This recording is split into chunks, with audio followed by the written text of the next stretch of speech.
মানবতা বিরোধী অপরাধের মামলায় মৃত্যুদণ্ড থেকে খালাস পেয়েছেন জামায়াত নেতা তদানীন্তন ভারপ্রাপ্ত secretary general ATM Azharul Islam. সকাল 9:30টার দিকে এই বাংলাদেশ মেডিকেল বিশ্ববিদ্যালয়ের যেই প্রিজন সেল রয়েছে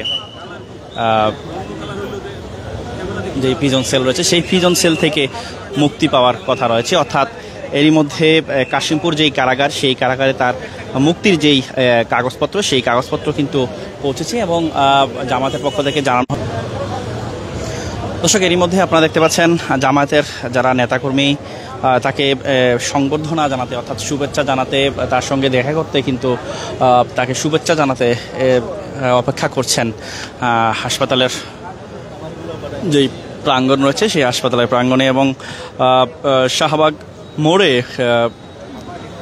তাকে গণসংবর্ধনা দেওয়া হবে বলে জামাতের পক্ষ থেকে। দর্শক, এরই মধ্যে আপনারা দেখতে পাচ্ছেন যারা জামায়াতে ইসলামের নেতাকর্মী রয়েছেন তারা কিন্তু এই হাসপাতালের যে প্রাঙ্গণ রয়েছে সেই প্রাঙ্গণে এসে তারা অপেক্ষা করছেন।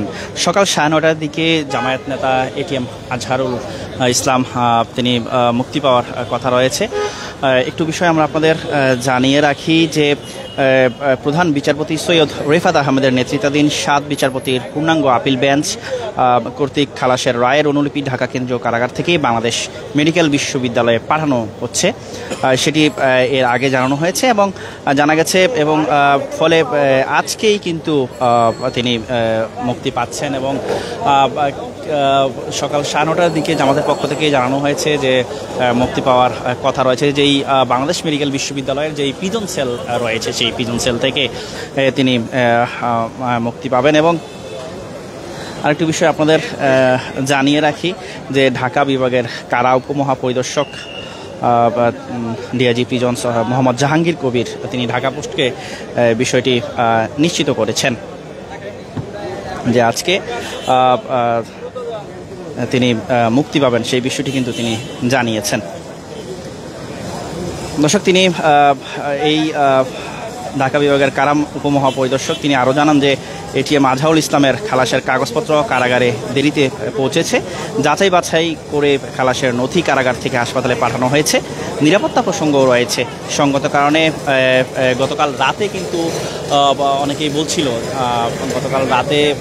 বলছিল যে মুক্তি পাওয়ার কথা রয়েছে, কিন্তু রাতে মুক্তি হয়নি, আজকে সকালে মুক্তি পাচ্ছেন তিনি, সেই বিষয়টিও কিন্তু এই উপমহাপরিদর্শক তিনি জানিয়েছেন। আরেকটু বিষয় আপনাদের জানিয়ে রাখি যে কেরানীগঞ্জ কারাগারের তত্ত্বাবধানে বাংলাদেশ মেডিকেল বিশ্ববিদ্যালয় হাসপাতালে চিকিৎসা নিচ্ছেন এটিএম আজহারুল ইসলাম। অন্যদিকে জামায়াতে ইসলামীর পক্ষ থেকে কিন্তু সকাল 9:30টার দিকে এই তদানীন্তন ভারপ্রাপ্ত সেক্রেটারি জেনারেল মজলুম জননেতা এটিএম আজহারুল ইসলাম বাংলাদেশ মেডিকেল বিশ্ববিদ্যালয়ের প্রিজন সেল থেকে মুক্তি পাবেন বলে নিশ্চিত করা হয়েছে। দলীয় দলটির কেন্দ্রীয় মিডিয়া ও প্রচার বিভাগের প্রধান ও সেক্রেটারি জেনারেল এহসানুল মাহবুব জোবায়ের তিনি জানান যে এ উপলক্ষে মজলুম এটিএম আজহারুল ইসলামকে সকাল 9:30টায় আন্তরিক শুভেচ্ছা ও অভ্যর্থনা জানাবে দলটি। দর্শক, এরই মধ্যে এই শাহবাগ থেকে শুরু করে পুরো হাসপাতাল জুড়ে কিন্তু জামায়াতের যারা নেতাকর্মী রয়েছেন তারা কিন্তু অপেক্ষা করছেন এই এটিএম আজহারুল ইসলামকে অভ্যর্থনা জানাতে। দর্শক, কে কোন জায়গা থেকে আমাদের ভিডিওটি দেখছেন কমেন্ট বক্সে জানাতে পারেন। প্রবাসীরা কে কোন জায়গা থেকে আমাদের ভিডিওটি দেখছেন কমেন্ট বক্সে জানাতে পারেন।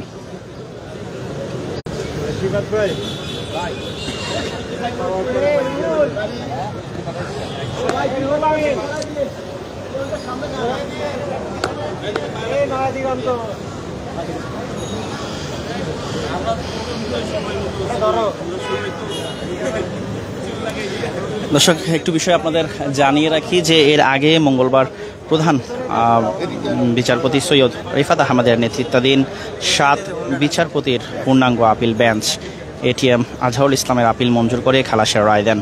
রায়ের সর্বোচ্চ আদালত 2014 সালে এটিএম আজহারের বিষয়ে আন্তর্জাতিক অপরাধ ট্রাইব্যুনালের দেওয়া রায় ও মৃত্যুদণ্ড বাতিল ঘোষণা করেছেন।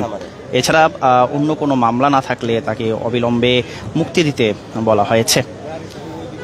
দর্শক আরেকটা বিষয় আপনাদের জানিয়ে রাখি যে আদালতের পক্ষে আদালতে আসামি পক্ষে ছিলেন জ্যেষ্ঠ আইনজীবী এহসানে সিদ্দিক ও আইনজীবী মোহাম্মদ শিশির মনির। আন্তর্জাতিক অপরাধ ট্রাইব্যুনালের পক্ষে ছিলেন প্রসিকিউটর গাজী মুনাওয়ার হুসাইন তামিম। এর আগে 6 মে প্রথম দিনের শুনানি অনুষ্ঠিত হয়।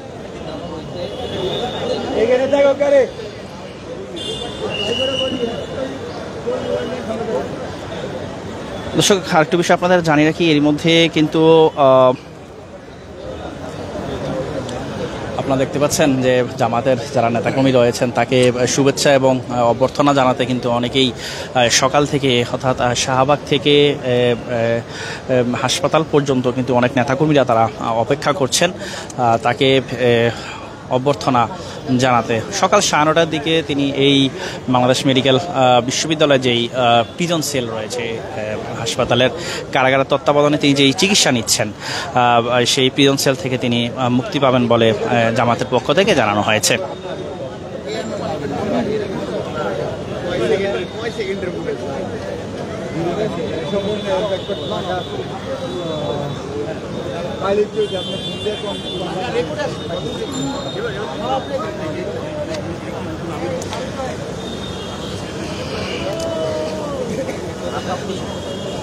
(2014) সালের 30 ডিসেম্বর আন্তর্জাতিক অপরাধ ট্রাইব্যুনাল তার বিরুদ্ধে 2, 3 ও 4 নম্বর অভিযোগে মৃত্যুদণ্ডাদেশ দেয়। 5 নম্বর অভিযোগে 25 বছর এবং 6 নম্বর অভিযোগে 5 বছরের কারাদণ্ড দেওয়া হয়।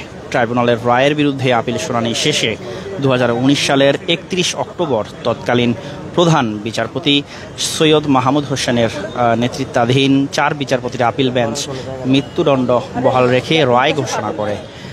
আপিল বিভাগের রায়ে 2, 3, 4 আপিল বিভাগের রায়ে 2, 3, 4 এবং 6 নম্বর অভিযোগের দণ্ড বহাল রাখা হয় আর 5 নম্বর অভিযোগ থেকে খালাস দেওয়া হয়। ওই দিন আসামিপক্ষে ছিলেন প্রয়াত জ্যেষ্ঠ আইনজীবী খন্দকার মাহবুব হোসেন আর রাষ্ট্রপক্ষে ছিলেন প্রয়াত অ্যাটর্নি জেনারেল মাহবুবে আলম। 2020 সালের 19 জুলাই এটিএম আজহারুল ইসলাম আপিল বিভাগের রিভিউ আবেদন করেন। 23 পৃষ্ঠার আবেদনে তিনি মোট 14টি যুক্তি উপস্থাপন করেন। পুনর্বিবেচনায় শুনানি শেষে গত 26 ফেব্রুয়ারি প্রধান বিচারপতি সৈয়দ রেফাত আহমেদের নেতৃত্বাধীন আপিল বিভাগ মানবতা বিরোধী অপরাধ মামলায় মৃত্যুদণ্ডের রায়ের বিরুদ্ধে তার আপিলের অনুমতি দেয়। এরপর তিনি আপিল করেন। দর্শক এরই মধ্যে আপনারা দেখতে পাচ্ছেন যে জামাতের যারা নেতাকর্মী রয়েছেন তারা এই হাসপাতালের যে প্রাঙ্গণ রয়েছে সেখানটাতে তারা এসে অপেক্ষা করছেন। 12 বছরের বেশি সময় ধরে তিনি ছিলেন এই কারাগারের যেই মৃত্যুদণ্ডাদেশ থেকে তিনি খালাস পেয়েছেন। দর্শক সকাল 9:30টার দিকে তার মুক্তি পাওয়ার কথা রয়েছে।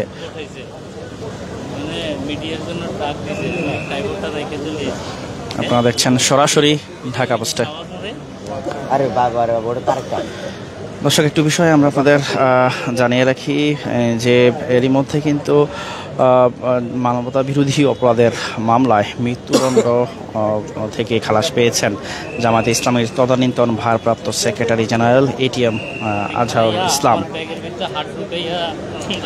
সকাল 9:30টার দিকে তার মুক্তি পাওয়ার কথা রয়েছে বলে জানা গেছে এবং আপনারা দেখতে পাচ্ছেন যে জামাতে যারা নেতাকর্মী রয়েছেন তারা কিন্তু সকাল থেকেই তারা অপেক্ষা করছেন এই হাসপাতালের যেই প্রাঙ্গণ রয়েছে সেই প্রাঙ্গণে।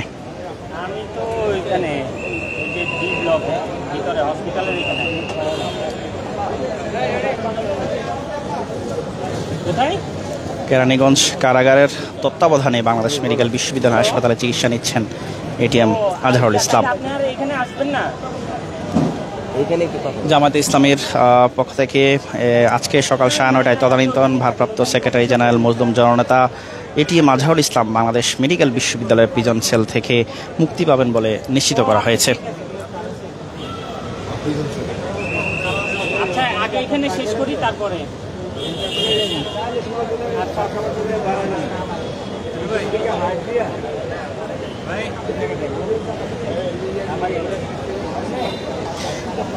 দর্শক, একটি বিষয় আপনাদের জানিয়ে রাখি যে ৭১-এর মুক্তিযুদ্ধ চলাকালে রংপুর অঞ্চলে গণহত্যা, অপহরণ, ধর্ষণ, আটক, নির্যাতন, লুণ্ঠন ও অগ্নিসংযোগ সহ ৯ ধরনের ৬টি মানবতা বিরোধী অপরাধের অভিযোগ আনা হয়েছিল এটিএম আজহারের বিরুদ্ধে। দর্শক, এরই মধ্যে এই মানবতা বিরোধী অপরাধের মামলায় মৃত্যুদণ্ড থেকে খালাস পেয়েছেন জামাতের এই নেতা। একটু পরেই তিনি হাসপাতালের যেই প্রিজন সেল রয়েছে সেখান থেকে তিনি মুক্তি পাবেন, সেটি জামাতের পক্ষ থেকে জানানো হয়েছে।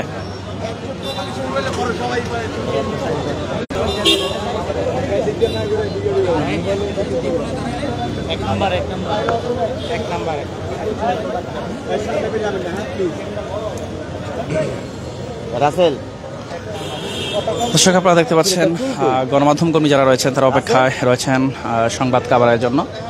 জামাতের যারা নেতাকর্মী রয়েছেন তারা কিন্তু সকাল থেকেই তারা অপেক্ষা করছেন অভ্যর্থনা এবং শুভেচ্ছা জানাতে এটিএম আজহারুল ইসলামকে।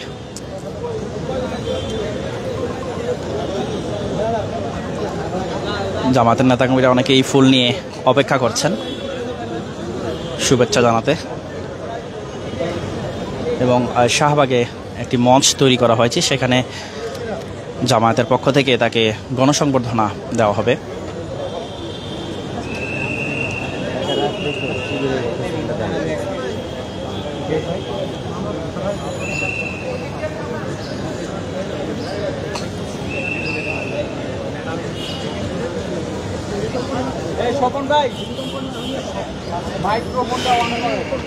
দর্শক, আপনারা দেখতে পাচ্ছেন জামাতের যারা নেতাকর্মী রয়েছেন তারা অপেক্ষা করছেন।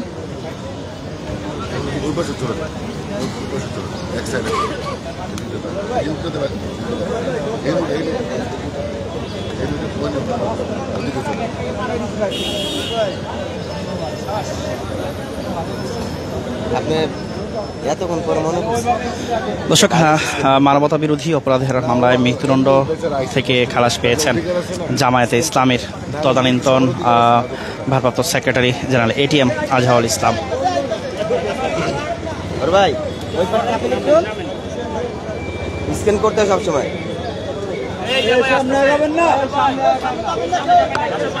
দর্শক, এর মধ্যে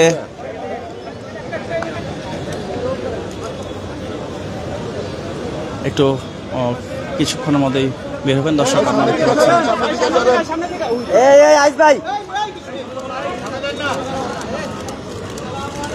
সামনে থেকে সবাই আইস ভাই।